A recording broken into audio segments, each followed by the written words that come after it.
Welcome back. Another episode of the Weekend High Podcast. I know I always come up and be like, welcome back. We come out of nowhere. Welcome back. Welcome back. Man, another week has passed. Made it through another week, man. Shoot, a blessing to do that. Hopefully you guys had a good week out there. What's up to all the subscribers? Thank you again. Make sure you hit the like, subscribe, and share button. This is our 51st episode of the show.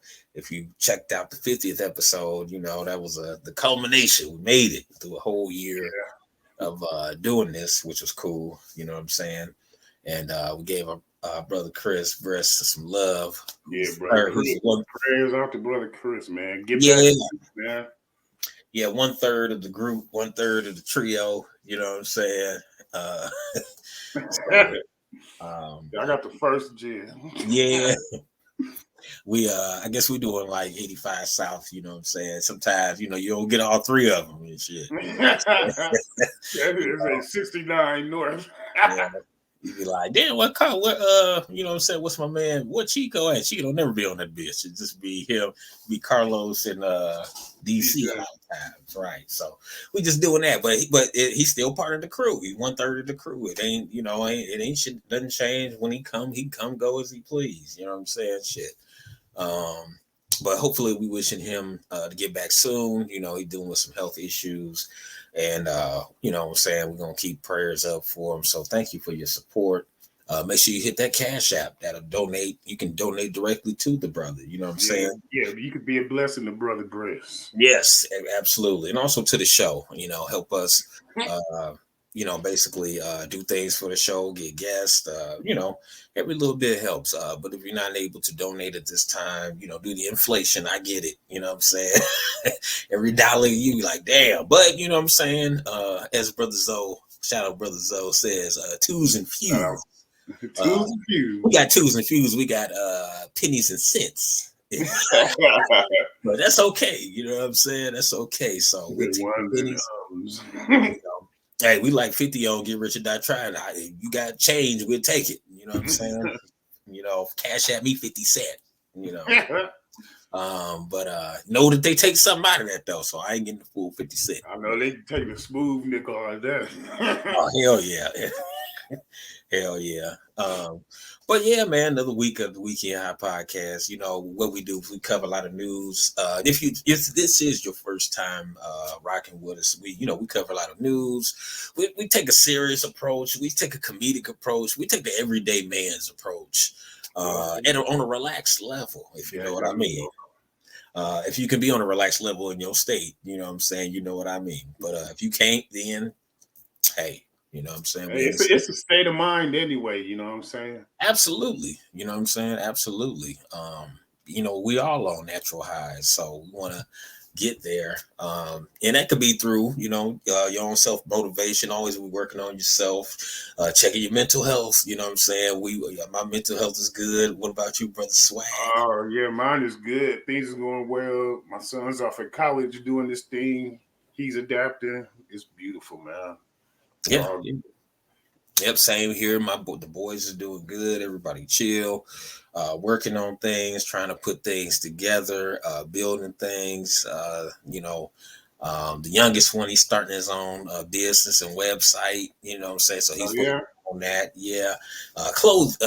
He's starting to do clothing design. Want to do that. So. Go for it. That's what we got to do, man. We only live once. And I would rather, it's better to say, you tried to do it, even if you don't succeed, than to sit around and say, well, and then hate on people who do it. And then you ain't ever did shit. Better to try and fail than to not try at all. Yeah, man. Because you never know what it could take you. You you stick with it and it just blows. That's what normally happens. You got to keep sticking with it. And, you might not always get microwave results or overnight results of success, but longevity and creativity and consistency always wins out. You know what I'm saying? Even over talent. You know what I'm saying? Somebody have a lot of talent, but if they don't do consistency and the work in to keep doing it, it'd be somebody a scrub. A scrub be there every day doing something, and you'd be like, "Oh, he ain't gonna get nowhere." 2 years later, you like, "Damn, this motherfucker lifted 550 and shit in the gym." 2 years ago, you see he couldn't even lift the bar. You know what I'm saying? So that's how it goes in life. Or it could be a money thing. Like, man, he broke. He ain't got nothing. 2 years later, you like, damn, this dude balling. You know what I'm saying? So, that's the word for the day for the family out there. Stay consistent. Try to stay consistent. It is hard, man. Nothing is easy, man, and nothing worth having is easy. So, Right. well, I'm not gonna say that. It's easy depending on your state of mind. You know what I'm saying? So, But things anything worth having is worth working for. There you go. Yeah. It don't always have to be hard. So don't put that burden on yourself. Because you have to watch what we say or speak into existence. So just keep saying it is easy. So Right. you can get to the promised land. But we're gonna get right into it, y'all. Man, it's been a hellified week of news and information out here. Devil been busy out there. Yeah, man, we're gonna get right into it. Swag, he got some articles for us. He got some news and information for us on the sports side of the game. We're gonna get right into it. Indeed. Okay. So remember Will Smith's movie Concussion, where he portrayed the doctor that came up with the CTE concept? Well, Bennett Omalu, the doctor famous for connecting a debilitating disease known as CTE to playing football, has a message for the Miami Dolphins quarterback Tua Tagovailoa. Quit football now. Or should I say quit football? No. Damn. Tagovailoa, an athlete famous enough that most fans and commentators just use his first name, is already ruled out of this Sunday's game against the New York Jets after what looked like brutal head injuries in back-to-back games. But Malu says Tua should forget about the next game on the 23rd of October against the Minnesota Vikings and any other game after that. He told TMZ that his trained eye has convinced him that Tua possibly has severe long-term permanent brain damage after the devastating hits. I mean, did you see the first game? Like when he came back in after they said his back was hurting? Yeah, I mean, he couldn't even get up. I mean, he was wobbling. He was wobbling. I mean, his lineman had to come pick him up. You know what I'm saying? And carry him because he tried to like walk it off, and he got the noodle leg. Yeah, man. And I wanted to really talk about that last week. You know what I'm saying? The way he took that hit and what should he do? But yeah, man. Just to see him go down like that, then they just brought him back in the game because you can't really trust the player's instinct because their instinct is to get out there and play if they can stand up. Right. And then we saw that also this week with running back for the Indianapolis Colts, Nyheim Hines. He had the wobbly legs. If you watch the Thursday night game. Yeah, they got him to freak out of there. Yeah, he got the wobbly legs. They didn't let him back in the game though. Because with the thing that happened with Tua, so now the league is like really. They taking second chances. But it was funny. He did the same thing Tua did. He just kept trying. He kept walking and then everybody had to pick him. Like, no, dude, no, them legs is wide. Them legs is ramen. You know. Yeah, they were both out on their feet, and then they fired the doctor, the independent doctor for the Dolphins. Yeah, they should have fired him, man. I mean, because there was no way that he should have been playing the next week. Yeah, and I'll tell you, man, them firing probably might have been the biggest mistake by the NFL because if I was Tua, I'd retire just like this doctor advised me, and I sue the socks off the league. I'm telling you. You know what? He could do that. You know what I'm saying? It's unprecedented, but so is this scenario. You know what I mean? He could take your boy route, my man Neil down. You know what I'm talking about. Kaepernick. He could take the Kaepernick approach, get that check and say, I'm good. But as an athlete, you might still have that itch because even Cap is trying to do workouts and shit. It's like you still got that itch to play. It's kind of hard to not play something that you used to doing. But at the same time, let's be real, a check, the size of check that Tua would get, man. Oh man, I'm talking about especially the market is blowing up right now, man. I mean, look at this dude. This dude on the stretcher, that's like malpractice. You know what I'm saying? That's like straight like malpractice right there. Yeah, negligence at the very least. You know what I'm saying? Yeah, yeah, definitely. But I mean, shout out to him. I hope he gets better. You know what I'm saying? He on the Samoan side of the game, but they got some brother in them. I don't know if they, I don't know if they, the Rock, the Rock, he, what I seen the tweet too. The Rock said, because people was talking about his ass on Twitter or whatever. They was like, they was talking about WWE champions, and they was like, or black champions. Like it was a recent dude who they stopped from being a black, because I don't watch wrestling like I used to. Stopped from being a champion, and on Twitter they was saying that they WWE never had no black champions. And then some dude was like, have you heard of The Rock? And then dudes was like, the black people, white dude said, he was like, have you heard of The Rock? And the black dude was like, that motherfucker ain't black. He don't even, it's like, no, basically the dude was like, he said something. He said they never promoted him as a black, champion. They always promoted him as a biracial or racially ambiguous character on WWE. You know what I'm saying? And I really didn't even know. I mean, I follow wrestling, but not far back as Rocky Johnson. So I really didn't know that he was like half black until he became an actor. Right. I get movie parts. Right. You didn't, because you didn't see him. You really didn't know. That's what he that's what he brought us in with him. And yeah, so now look, The Rock actually seen the back and forth that he had replied that he said I am he said they never had to told me as a black champion because I transcended race. I was like, ooh. Oh. He going with the OJ. I'm not black. You know what I'm saying? But then he came back to reality and he said, when it comes down to it, he's identified as black/Samoan.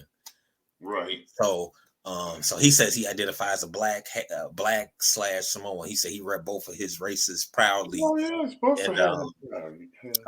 But on the real side of the game, we know Hollywood doesn't really promote him or as like a black man, like they do a Denzel or a Will Smith. You know what I'm saying? They kind of promote him as a racially or a biracial type. Oh, a person of color. Right. Like they do Vin Diesel. Like a lot of people don't know. Yeah, you know what I'm saying? He got, a lot of people don't know Vin Diesel got he's part black, but you would never know that the way they promote him. You know what I'm saying? Like, I'm just saying. But if you have an eye for features, you can look at Vin Diesel and tell he's something close to home.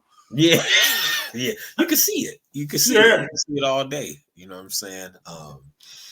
But yeah, man, and I mean, it was just a crazy uproar on Twitter about that. But moving right along, y'all. What's your swag?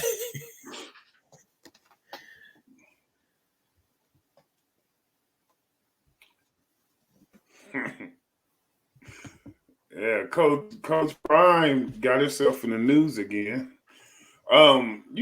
He's doing a great job out there at Jackson State University.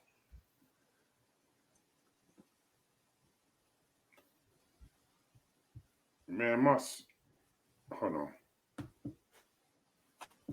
Okay, anyway, so Coach Eddie Robinson Jr. and Dion, they had a little tiff in the handshake after the game when he gave Prime the Heisman. There's a picture. So Prime went in for the hug, for the handshake and try to bro hug him, and Eddie Robinson wasn't having no parts of it. He gave his insight. He gave his insight on his actions towards the Jackson State head coach Deion Sanders when he rebuffed his midfield post-game embrace. I thought it was a lot of disrespect the whole week. Robinson Jr. told the reporters in his conference, "You're not going to be disrespectful the whole week in the media. We didn't talk pregame. I was out there the whole time at the 50-yard line. So in the postgame, I'm not going to give you the Obama bro hug. I'm going to shake your hand and go on." He said, "Shake my hand and get the hell off." But Prime. Go ahead. No, I was gonna say. So you said that. Okay, so this was Jackson State versus what was it? Who was the other team? Was it Alabama State? Oh, Eddie Robinson's team. Alabama State. Alabama State. Yeah. Okay. So yeah. I heard it was Alabama State's homecoming, and so you Yeah. know, Yeah. JSU came in Hey, and he put. was hot too. And Yeah, I mean, I heard a little bit about it. Why would why would you request them for your homecoming game anyway? You know what I'm saying?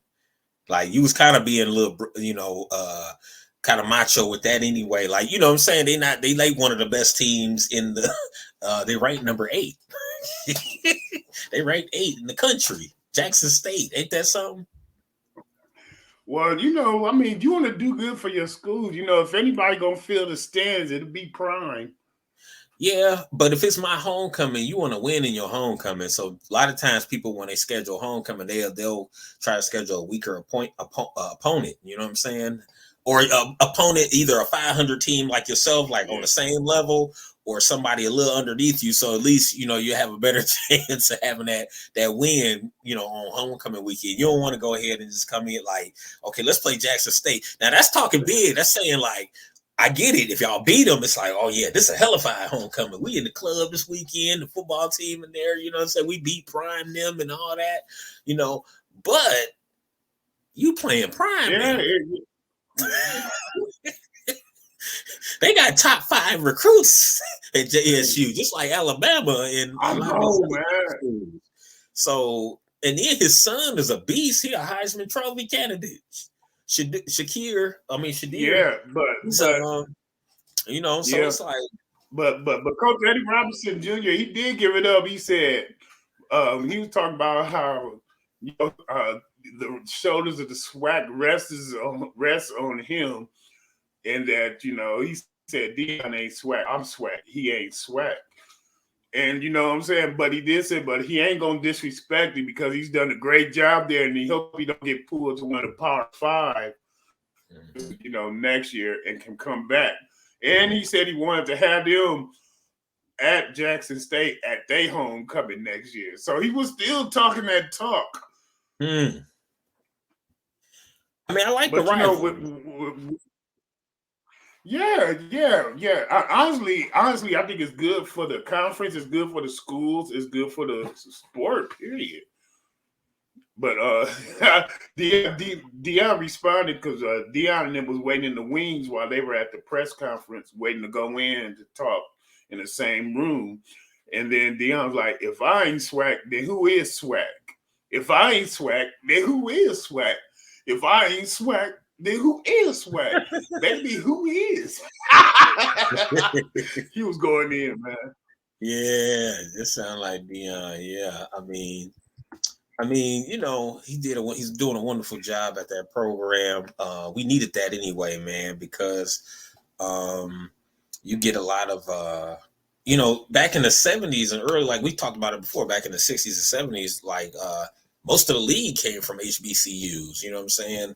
Especially Jackson State and schools like that. Grambling definitely put a lot of people in the league. Jackson State, Grambling, Alcorn State, Alcorn State. Yeah, Virginia Union, big time, you know what I'm saying? Virginia Union put hella cats, and basketball. Virginia, you got football and basketball. So it's a lot of schools out here. Howard, you know what I'm saying? It's a lot of schools out here that got people who made it to the league and whatnot. So it's good to see somebody come back. Also, Eddie George is over at Tennessee State, I think. Yep. So I like to see a lot of Eddie George, boy. Yeah, man. I like to see, shout out to them too. I like to see Eddie George and a lot of the old NFL greats go and coach in the HBCUs because that helps recruitment. That helps because it's like I was tripping, like I was like, damn, look at all these other non-black people at Jackson State that's play or on the football team. It's like now you draw in, everybody, you know what I'm saying? Because like now you getting the schools money, the boosting is going up, we getting, so I just think it was a good rivalry. I mean, I didn't like the shove, you know what I'm saying? I should pull it up real quick. But the shove, you know what I'm saying? And he kicked his arm like that or whatever. Yeah, because it's like he did a swipe. Yeah, it was a little violent. Hella me. You know what I'm saying? So I got a little love for Eddie Robb Jr. because Eddie Robinson, what I'm saying, coached the Grambling. His father is well known, like well known coach. Top echelon Yeah, of coaches. Period, black, white, or whatever. You know what I'm saying? Like, yeah. he's up there. Like, he's spoken about that dude. Eddie Robinson. He So like John Chaney in yeah, man, basketball, exactly. You know what I'm saying? Very respected. highly esteemed. Yeah, man. I just didn't like the look of. I didn't like the visuals of two brothers supposed to be going shaking Yeah, hands. yeah, the optics wasn't lit, were they? Optics, right? And then his squad. Look, then Alabama State. I don't know if you had seen this. They was talking mess before the game. I saw the video of them talking mess. They was saying F you prime, F Jack. Like they was all, then one of their players told the water girl, fuck you, bitch, for Jackson State. I mean, they was like, this was like some rival. So that's what I'm saying. Like, the players was disrespectful. Then at the end, the coach being disrespectful. Like, he was respectful. I don't know, man. It was just heated. Football But get heated. Football get heated, man. hey, at the same time, when you talk about HBCU ball, it's always gonna be black on black, whatever it is. So whenever it don't go Yeah. story, like what I'm saying, it feels like it don't look good, I mean, they do it. I mean, white coaches do it too. We didn't see him. Who was that? Jimbo Fisher or Oh, somebody? hey, oh You know what yeah, I'm saying? yeah. This off season, man, he came at your man Saban, didn't he? Right. That's what I'm saying. He about chugged him under the bus.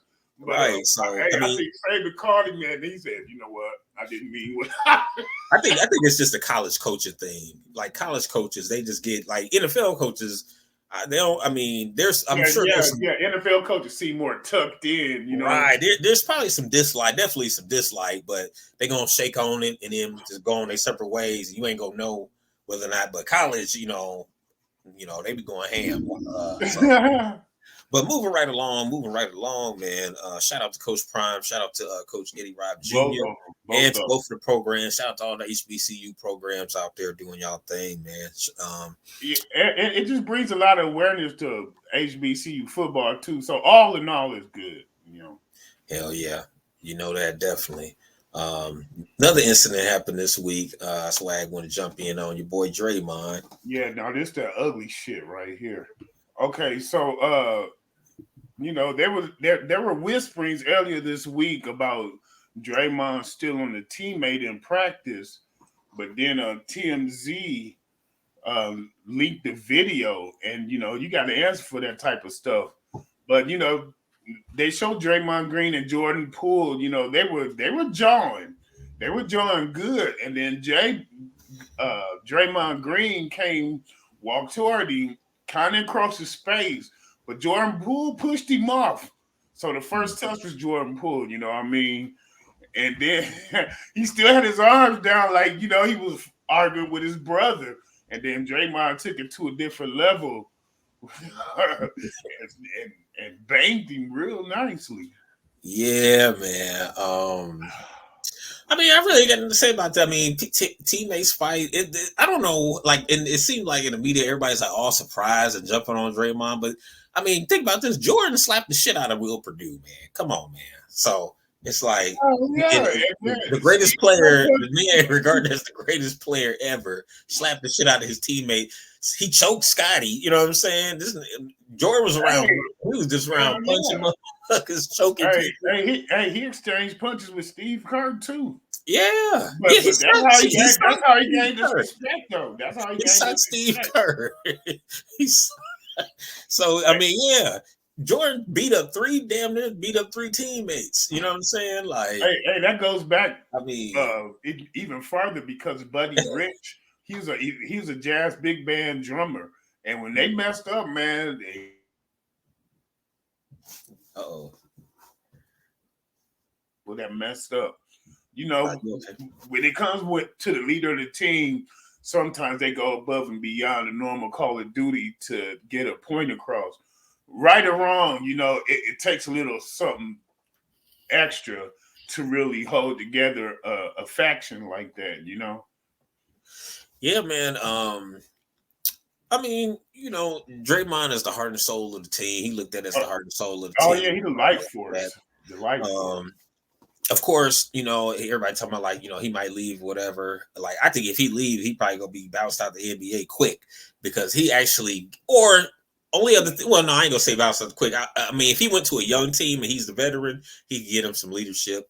But I'm just saying, like, as far as that goes, well, he did. Hold on, man. He did step away from the team formally. He made a statement. He said he's gonna step away from the team and definitely work on himself. Okay. Well, I mean, like I said, even outside of that, I mean, it's just teammate stuff. I mean, I don't know, man. They get paid too much money. I mean, dude could have been getting cocky or whatever. Who knows, man? We wasn't I there. know he probably But, said something about his mom or something. I mean, you never know yeah, what was said. you don't know what was really said or what words exchanged. The narrative is, or the rumblings are, what I'm saying, allegedly, Jordan Poole was being cocky as hell, talking hella stuff, what I'm saying, like he made it and stuff, and Draymond had to humble his ass, what I'm saying, like, hold on, dude. Yeah. Like, hold on. And he probably hit it with ain't nobody coming to see you, Otis. Right, exactly. exactly. So it's like don't forget the hand, don't bite the hand to feed you, what I'm saying? So you could have been on the team without us. You could have been on like Orlando. Shit. Even Portland, he could have been out there like CJ McCollum, good as hell, and not doing nothing. But hey, man, I'll be honest with you, man. All week though, before the video came out, it was just like off-season hijinks. It gets serious, when you're in the melting pot, and then all of a sudden that video came out. Just like with the Ray Rice stuff. The NFL embraced him because he was cooperative with him, but then they had to do something different when that video came out. Right. Yeah. Well, shout out to Draymond, man. You know what I'm saying? Like I said, it didn't really surprise me or nothing like that. I mean, because he do this kind of stuff, it's just he just like Patrick Beverly, if somebody say, "Oh, Patrick Beverly punched somebody in practice," I wouldn't be surprised. Hey, you remember after the game when he pushed Russ, when he pushed Chris Paul with that B flat ice cold? Yeah. Hey, did you see that one meme where it said he played a B flat major ninth chord? Hell yeah. You know what I'm saying? So it's like, I mean, you need that in the NBA sometimes. I hate to say it, man. You need players like that. A couple players like that. You need some, like you had Rodman back in the day. You had Charles Oakley. You had Barkley. Barkley, yeah, he was a bully. You had what's my guy? Xavier McDaniel. They used to be on the New York Knicks with Oakley. He passed away. He always had the designs in his head. Anthony Mason. He died. Yeah. Anthony Mason passed away. Rest in peace to him. Anthony Mason was a beast. You know what I'm saying? He that bully ball. He was the enforcer out there. He could run and he could dribble. He was really the prototype to that point forward. You know what I'm saying? Type of thing. Because I don't know if you remember back in the day. He used to bring it up sometime for the Knicks. He used to bring the ball up. You know? What I'm saying? Yeah. He used to. Yeah. But moving right along from sports, y'all, we're gonna change it up. Like I said, this week we starting with sports, man. And like I said, a lot of interesting things and news on the sports side of the game, man. But we go get into the little news, rest of the news here. And before we get into it, don't forget to like, subscribe, and share. Hit that like button, hit that subscribe button, hit the share button. We definitely appreciate you doing so. But yeah, we're gonna get into one. Well, we went into a person who's been in the news a lot lately. Your boy, man, Kanye West, man. Kanye, he has been in the news, man. As everybody knows, been going crazy about. He came out, him and Candace Owens, of all people, I think that was planned to bust out with the White Lives Matter t-shirts. You know what I'm saying, at a fashion event, I believe, and caused a lot of uproar. And, a lot of people was going in on Kanye because, this dude, he always doing something crazy. or what he deems to be something genius when we just don't understand. So Kanye West addressed and interviewed the White Lives Matter shirt he wore earlier this week. The rapper said he had a good instinct to wear the shirt, which he thought was funny. So he thought that shit was funny as hell. The answer to why I wore White Lives Matter on a shirt is because they do. That's what Kanye said. Kanye West addressed the White Lives Matter shirt he wore earlier this week on a nearly hour-long interview with Tucker Carlson on Thursday, of all people, telling the Fox host that he thought the garment was funny. Rapper now known as Ye sported the shirt at his Yeezy fashion show in Paris Fashion Week on Monday, sparking controversy online within his own circle. He said, I had someone call me last night and say anyone wearing a White Lives Matter shirt is going to get greenlit. That means beat up. That's what he said. But West said he didn't care what others thought about his fashion choices or political views, telling Carlson that he had a gut instinct to wear the shirt. He said I do certain things from a feeling. I just channel the energy. It just feels right. It was just my gut instinct. Kanye, man, we'll take we'll dive in it a little bit before I'll continue on. So yeah, man, what's your first thought when you heard about him busting the White Lives Matter shirt? Him and Candace, of all people, one of the biggest. Let's be real, y'all. One of the biggest bed wenches in the game, allegedly.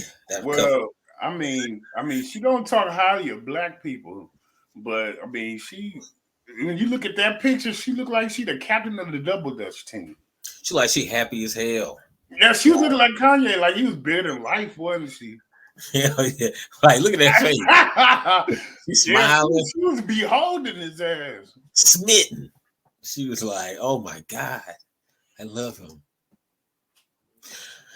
I mean, cooning is a thing now, man. It's like paid cooning. Man, I just got Kanye West fatigue, I mean, I know his head be in the right space half the time, but we dealing with a damaged individual. Kanye ain't been the same since his mom passed. And he feels right. Like it's his fault, Like, let's be real. Do you think his mom, he would have wore this shirt if his mom was still living? Let's be real. No, he wouldn't even have had the MAGA hat on. Hell no, he wouldn't. His mother would have been like, his mom would have told him to cut off a switch when he got home. I'm serious, man. But that does not excuse anything he's doing. I mean, but he's appropriating. They do it to us.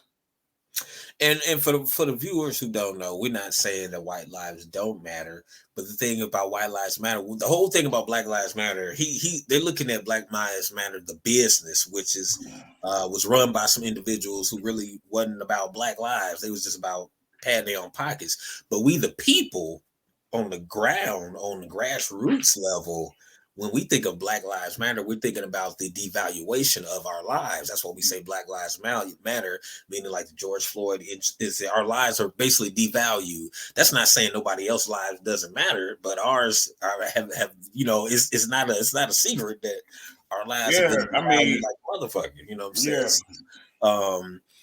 So it's an insult to injury, because we know that white lives matter, because look at the world, you know what I'm saying? So they got that shit built for themselves. So yeah, we know y'all motherfucking lives matter. Y'all think so?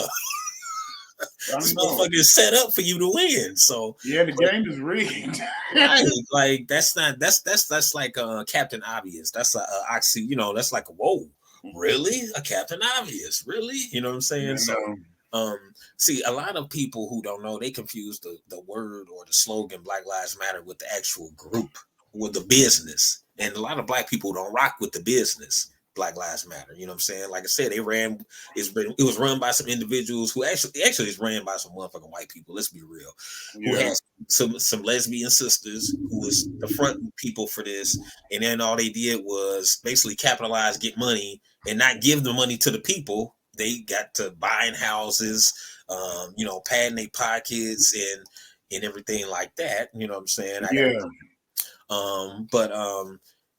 so a lot of people who are not black, they confuse it. So when they hear Black Lives Matter, they're like, oh, that's scam ass, because Kanye said, Yeah. All they see is the corruption. right. They talking about the business. It's not Yeah. to us. It's not a business. It's like a litty. It's a slogan of. You've seen the George Floyd. You've seen Yeah, the there's a Rodney higher King. message. It's like, You know what I'm quit saying? The taking our Emmett lives Till. because you scared. Exactly. All the way back from Emmett Till to now. You know what I'm saying? Right. So reason we were shouting Black Lives Matter because our lives were devalued or looked at as they don't matter. They're not valuable. You know what I'm saying? So that wasn't to negate. So that's when people say, "Oh, lives matter." Okay, well, yeah, that's fucking obvious, motherfucker. But we not talking about everybody. We talking about our people. You know what I'm saying? Yeah. So that was just stupid for him to do some idiotic ass. I mean, it really wasn't idiotic. It was genius because he getting all the attention in the press. We sitting here talking about the shit. So, he did, that does something for him, but nothing for the people, I should say. You know what I'm saying? Yeah, he probably got some music coming out soon or something. Right. He about to drop an album. Yeah. So, Oh, yeah. And then he mentioned something about putting his hat in the election ring again. well, he got old Candace behind him, so I think now they're gonna try to garner some votes. But they ain't going nowhere, man. The real people, like us real black folks, we know we're not dumb out here. We not. Hey, he might be able to get some traction if he start talking reparations. Yeah. Well, he may, but look, that'll be vetted too. You know what I'm saying? I'm telling you. A lot of people Man, was talking about, hey, everybody got one eye on Kanye, man. Andrew Yang was fucking talking about reparations, and then when you see his reparations package, it wasn't shit for black people. It was so it's like, yeah, I'm glad he can talk about one. We're gonna vet it. We're gonna look at it. We're gonna look and see what it's really about. When you get down to the real detailed words, when you start seeing minority, underserved community. Yeah, but he said we don't need Black Lives Matter. We need Dr. Claude Anderson, Ice Cube, shit like that. Yeah, man. Yeah. Which ain't a bad message, but it just gets so convoluted with all his antics, Mm-hmm. Yeah, man, he's a fool. Another component of this whole Kanye thing, man, that was cracking this week was Sharon Osbourne, wishy-washy racist ass, came out this week. Miss Marple? Yeah. She came out this week and said some shit about Kanye. Basically, she wants to demand her $900,000 back from Black Lives Matter after Kanye organization scam. So she's in the news for that. Now, and I find that interesting. The only reason I find that interesting is because basically she was on what happened was she was on TV or whatnot, and then after the BLM, he called BLM a scam at his fashion show, and then White Lives Matter, with White Lives Matter, get Sharon Osbourne, she won a refund from Black Lives Matter. The former co-hostess of the talk had some thoughts and asked about Kanye's recent actions when kicked off with his White Lives Matter fashion show. Sharon let paparazzi pick her brain while out shopping at YSL on Rodeo Drive in Beverly Hills, or Rodeo. And she asked about Kanye getting canceled, and she said, "I don't understand why white lives don't matter. I don't understand it. It's not my thing. It's not my culture. Everybody matters, don't they?" So, and learning that Black Lives Matter scam, she said, "We gave $900,000 to them, and I'd like my money back, please."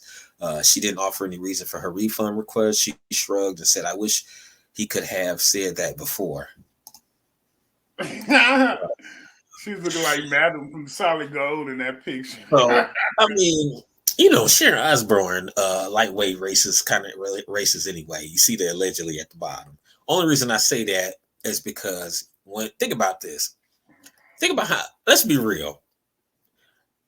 How many organizations you think she's gave money to and they didn't really actually use the money for what it's for? You think she's gone on and asked them for their money back?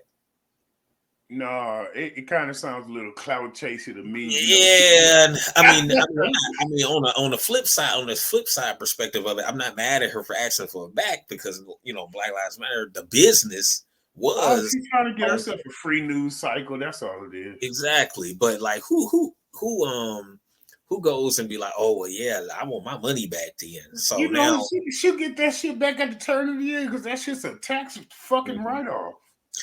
but like I said, on the other flip side, I'm not mad at her for asking for the money back because they wasn't doing shit. It wasn't going to black people, so I'm not mad at her for asking for the Hey, shit. she probably Um, donated to the London chapter.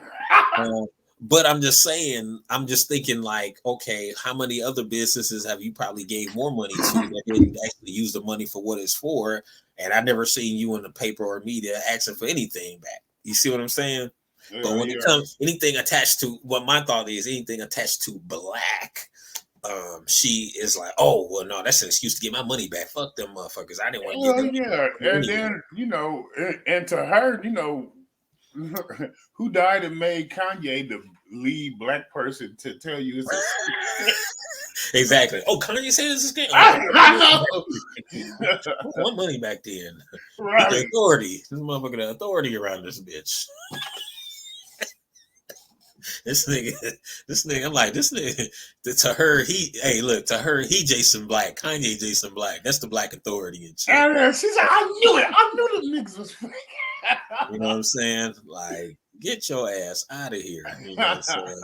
But yeah, I just thought that was kind of funny, man. That she was going in, and because all the controversy she's had, she's always been into it with other members on the talk that was black members, and always said off like lightweight, white supremacist talking points and shit, on the View, and then her and so she's always had that little cloud above her, like Tucker Carlson type motherfucker, anyway. So, Right. that didn't surprise me that she said, "Oh, I want my money back," and then some shit like that. But that's just crazy, man. But on the like I say, Kanye had a lot of stuff to say in the news cycle, man. So we giving y'all a Kanye edition, man. This dude been Yeah, going. Hey, look. Not only that, man. In the interview, this fool, he was going in on Lizzo too. He's like, when he was talking to Tucker Carlson, he said he's in support of Lizzo.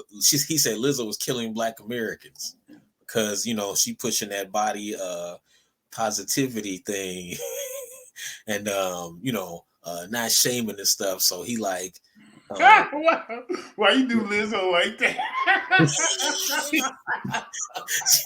I know, right? He said, he was just on the roll and shit. He was like, man, you know what? Let me just go in on her ass too, shit.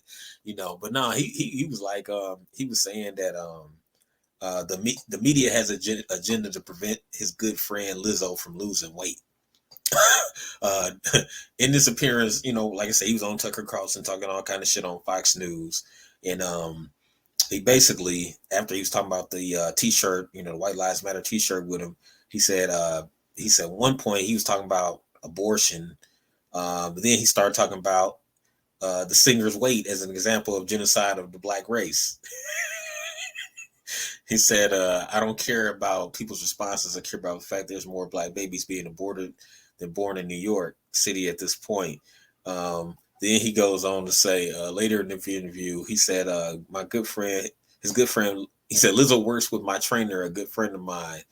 When Lizzo loses 10 pounds and announces it, the bots attack her for losing weight because the media wants to put out a perception that being overweight is the new goal when it's actually unhealthy. So now he gonna say some smart shit, which is true. If you Yeah, I mean, I'm all about body positivity, but you have to take care of yourself. Which is true because, well, what I'm gonna go off of, he had part of it right. Just like we study, brother Dr. Claude Anderson, brother Tariq Nasheed, about this. What do they always want to see? The media always wants to promote the big fat mammy. You know what I'm saying? Even this is even from slavery times. Big Mama. Because the big fat mammy doesn't make the white woman feel insecure. She feels like, oh, I'm better than that bitch. You know what I'm saying? That's why, and this is so true because this is crazy. I used to work with a white supremacist female. No bullshit. This woman was a white supremacist, told me and all that. But she told me she said, I love Lizzo. And I couldn't figure it out. I'm like, damn, this bitch don't like Black people, but she loved Lizzo. I love Lizzo. Oh my God, she's so great. She's just singing Lizzo's praises. And I never could figure out why that, like, she loved Lizzo. Now, I mean, when I say white supremacist, she probably, I'm not gonna say she came out and said it, but you could tell like she really don't fuck with black people like that. But after a while, she said she's like, you're a really nice person, you're really cool. Right, yeah, that means I got you wrong, you darky. I had you pegged all wrong. So the thing is, but the thing is, I can never understand why she was just so hype on Lizzo. And she was like, hey, do you listen to Lizzo? And I was like, no, the fuck I'm listening to Lizzo for. But think about it. They like seeing, that's the thing of the big fat mammy. Like the mammy would be the take care of the little babies. Remember that she would take care of the little white babies and stuff. And then take this out. If you've and I don't know if you do watch, I just saw this information on Brother Tariq Nasheed. He said, and also actually I read this too before, that they was going to erect statues of the mammies across here, but black people fought after slavery, like the Reconstruction. Yeah, the white people was fighting to put big fat mammy statues up, and we fought like hell no, y'all ain't putting that shit up. So hell yeah. They always gonna promote the big fat black woman over, because think about it, you don't see them promote like it's like you'll see them promote like Tyra Banks. She ain't got no show no more. You know what I'm saying? Anytime a woman is like Halle Berry, it's like they don't really push them like that. If it's a fine black woman, they kind of don't. They kind of like, she's okay. Let you be part of a panel or something. Right. But if you notice, they be pushing the hell out of Lizzo. They do. They just, oh my God, I love her. Because Big Mama, I mean, she brings that comfort, and you don't worry about the white woman don't have to worry about her husband sleeping with Mammy because she's right. Exactly. Yeah. Mammy can take care of the kids. She won't fuck my husband. She cooks good. She makes some damn good sweet potato pie. You know what I'm saying? She combs my hair.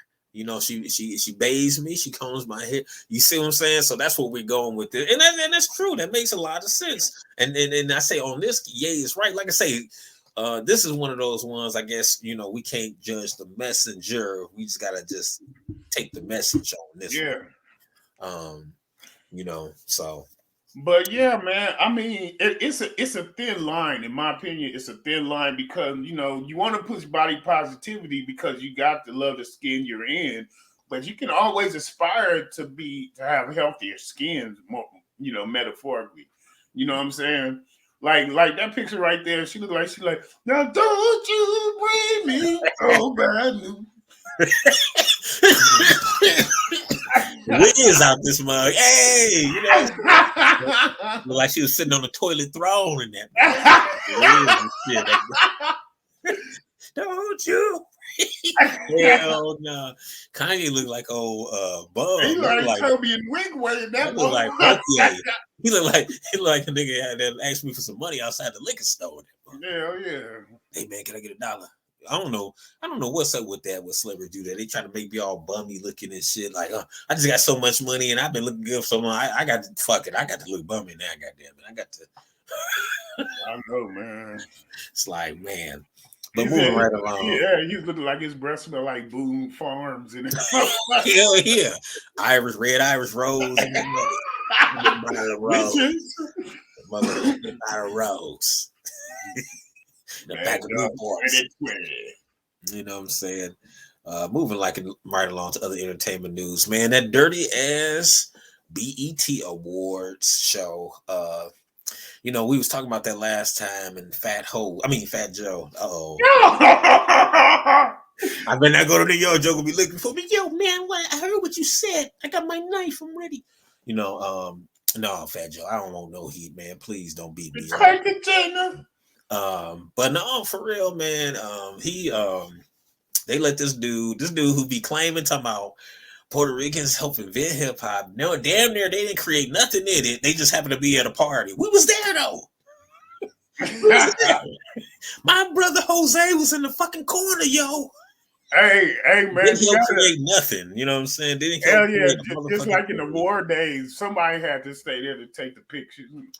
Yeah, that's what they say. Oh, we was taking pictures. Man, get the fuck. So you still didn't create anything. And the funny part about it, Fab Five Freddy was taking pictures. You know what I'm saying? Oh man, he was the real scribe of the time. Exactly. Like people be just jumping over Fan Five Freddy like this dude didn't exist. You know what I'm saying? Hey, Freddie, he's still sharp too. I mean, come on, we already had people who was documenting hip hop back then. You know what I'm saying? So that was the point. Like now, and not to say that Puerto Ricans weren't around; they was around. They just didn't create shit. Like even with breakdancing in the '80s, we was already break. I mean, but still, I mean, it started in '73. It's something to be said for being on the ground floor, though. You know. Mm-hmm. But just because, like, let's say, I know, but you can't get to a party with your people and talk about you started this shit. Exactly. You know what I'm saying? That's like you know what I'm saying?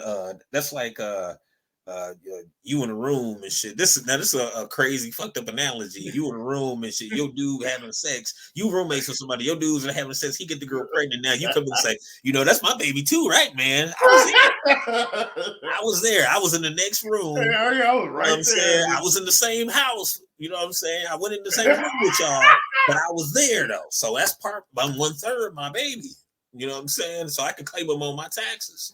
You know, you know what I'm saying? That's like, come on, man. You it's like you can't do that because we know when hip hop started, Puerto Ricans wasn't even listening to hip hop. They was still listening to merengue music. They was calling Moreno music and all that kind of shit back in the day. 73s, 74, 72.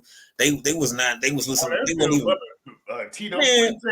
Yeah, they weren't even listening. They weren't even thinking about no hip hop. They wasn't even rocking with us like that. Exactly, man. So, but leading back into the awards, man. Meek Mill jumped out here talking about his girl or whatever. Meek Mill, his baby mama. He said he had some choice words about the BET fiasco.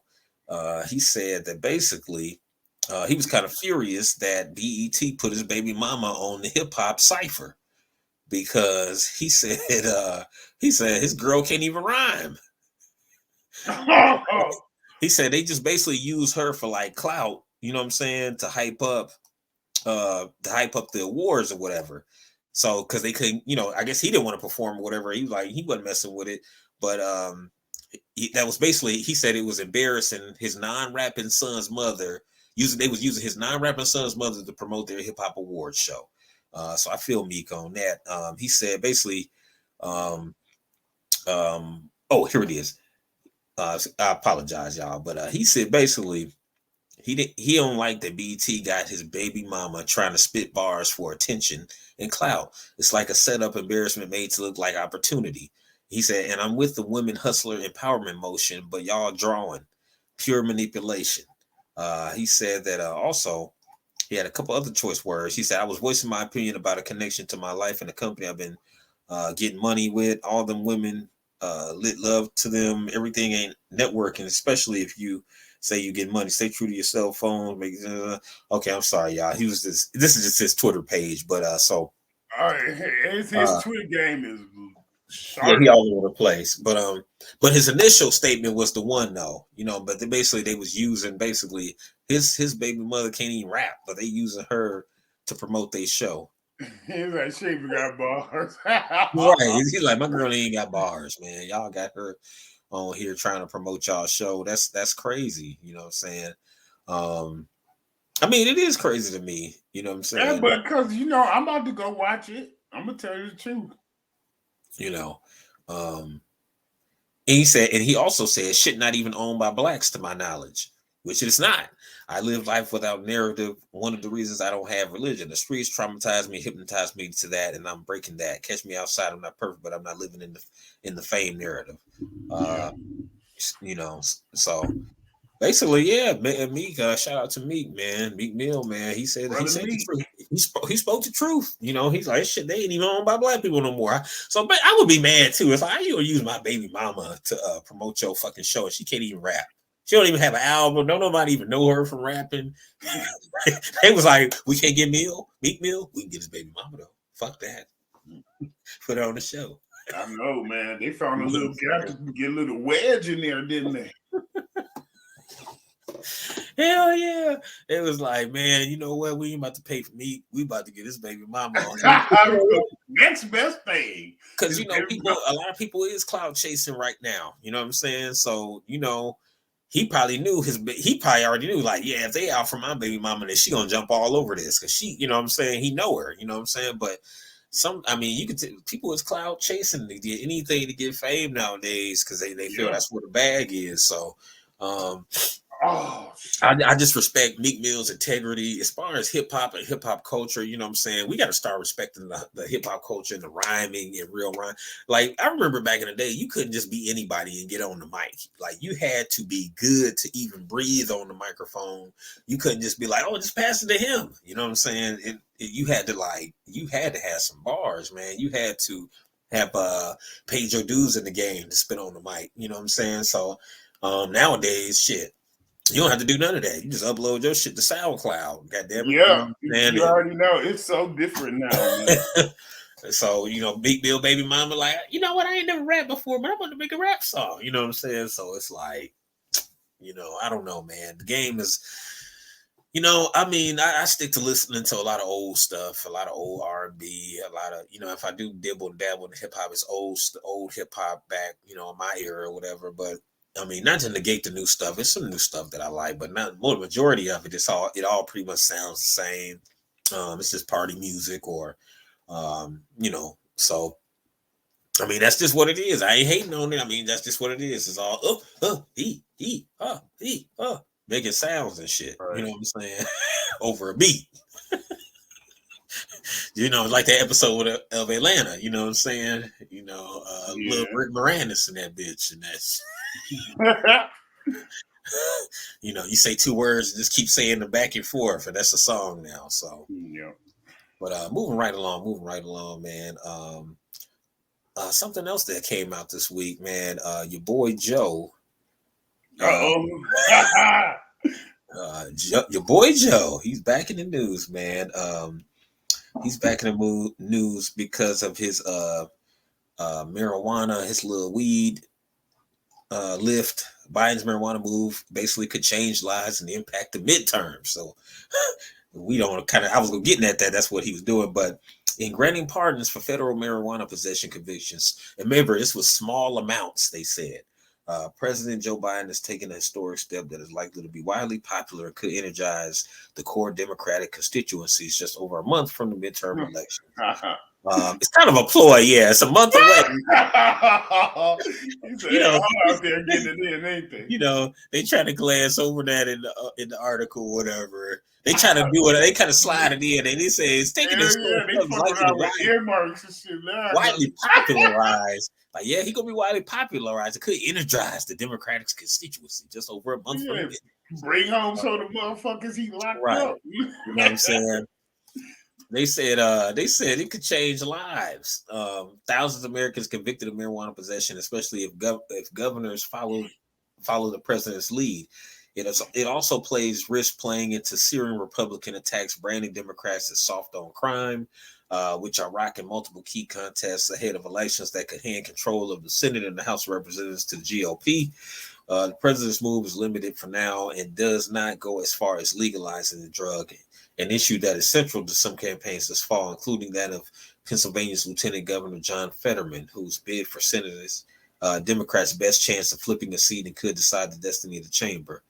Specifically, and John Fetterman is the little white, little racist dude from Philadelphia, I believe, who stuck up a black dude that was just running in his neighborhood and shit. So, you know, so yeah, he ain't the answer like that, man. That motherfucker, he looked like if you see him, he looked like a white supremacist. Motherfucker got a skin head and all that shit. Specifically, the president will take executive action to pardon all prior federal offenses of simple marijuana possession. He has also directed the Justice Department to review how the drug is categorized in federal law. It is currently scheduled on the same level as more harmful substances like LSD and heroin and fentanyl and methamphetamine. White House officials said there were 6,500 people convicted of simple possession of weed under federal law between 1992 and 2021. Thousands more face state convictions. No one should be in jail just for using or possessing marijuana, Biden said in the video. Now, We know.